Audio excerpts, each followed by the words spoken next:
Jóvenes, buenos días. Hoy día estamos iniciando una nueva unidad de la lógica. Se denomina lógica cuantificacional. Veamos dos ideas importantes acerca de la lógica cuantificacional.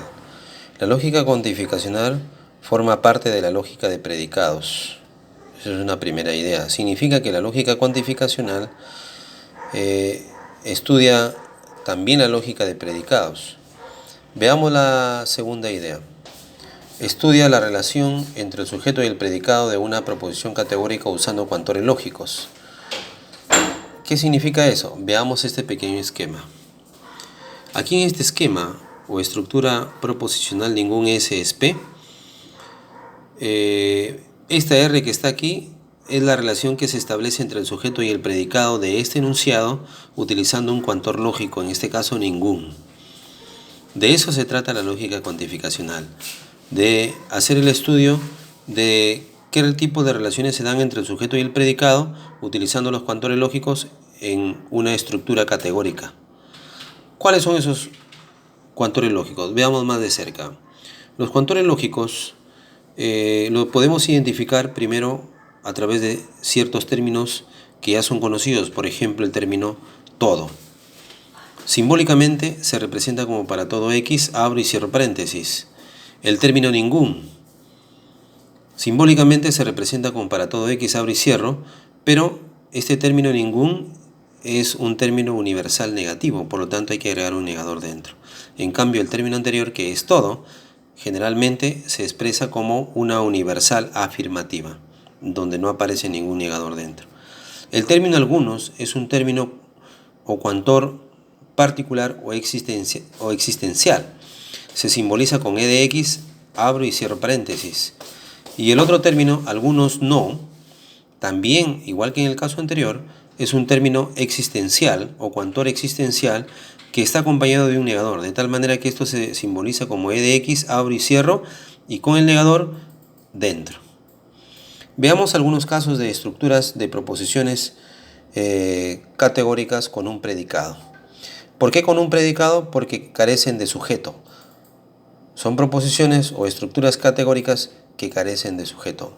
A eso se denomina proposiciones con un predicado. Veamos el primer caso de las universales afirmativas. Tenemos, por ejemplo, todo es P. Todo es P. Esta es una estructura con un predicado. No aparece el sujeto, pero solamente aparece el predicado. Luego, este término todo, como en el caso anterior que ya hemos visto, se simboliza como para todo X, abro y cierro paréntesis. En este caso, entonces, hacemos lo mismo. Para todo X, abrimos y cerramos. Pero como lleva un predicado, entonces dentro del paréntesis se coloca P de X, o sea, el predicado. El término cualesquiera es una expresión equivalente a todo, lo que significa que cualesquiera es P, se simbolizaría como para todo X, abro y cierro paréntesis, y el predicado dentro. Tanto cualesquiera, cada uno, cualquiera, la totalidad, son expresiones equivalentes a todos. Luego, su formalización sería la misma B. Esta formalización es una formalización general de las proposiciones universales afirmativas. También tenemos otro grupo, las universales negativas. Por ejemplo, hemos visto hace un momento, el término todo es para todo X, abro y cierro paréntesis. Pero como aquí el predicado está negado, entonces dentro del paréntesis aparece P negativo. De igual manera, cualesquiera, cada uno, ninguno, ni uno solo, ni siquiera uno, son expresiones equivalentes a este término todo. Si este término todo se simbolizaba como para todo X, abro y cierro paréntesis, y como está negado el P, aparece P negado dentro del paréntesis, entonces todas estas expresiones se formalizarían igual que en el primer caso. Veamos las estructuras particulares afirmativas con un predicado. Este término o palabra algunos representan a las particulares afirmativas. Ya hemos visto como en el caso anterior, el algunos se representa con E de X, abro y cierro paréntesis. En este caso, algunos son P y ya tenemos una estructura con un predicado. Entonces esto se simbolizaría algunos E de X, abre paréntesis, cierro paréntesis, y como está acompañado con un predicado, el predicado debe ir dentro del paréntesis. El término ciertos son P. Ciertos es equivalente a algunos también. Por lo tanto, acá sería e de x, abro y cierro paréntesis, y como va acompañado con un predicado, esto se coloca dentro del paréntesis. De igual manera, casi todos es una expresión, las dos cosas juntas es una expresión equivalente a algunos. Casi ninguno, las dos palabras juntas es una expresión equivalente a algunos también. Casi no hay, las tres palabras juntas es equivalente al término algunos. El 70% también es equivalente a algunos. Si algunos son P, se simboliza como E de X, P de X, cierro paréntesis, todas estas expresiones se van a simbolizar de igual manera. Lo mismo, ¿no? También tenemos las expresiones particulares negativas.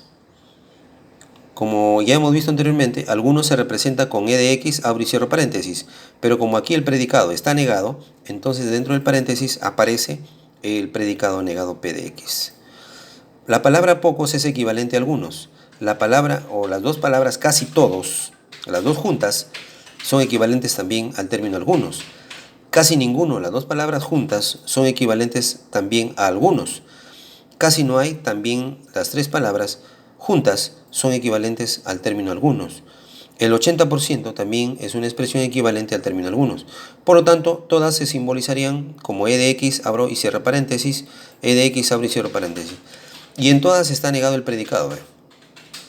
Está negado el predicado, por lo tanto, dentro del paréntesis el predicado debe estar negado. Entonces, acabamos de identificar cómo se presentan las estructuras de proposiciones con un predicado, ya sea universales afirmativas, universales negativas,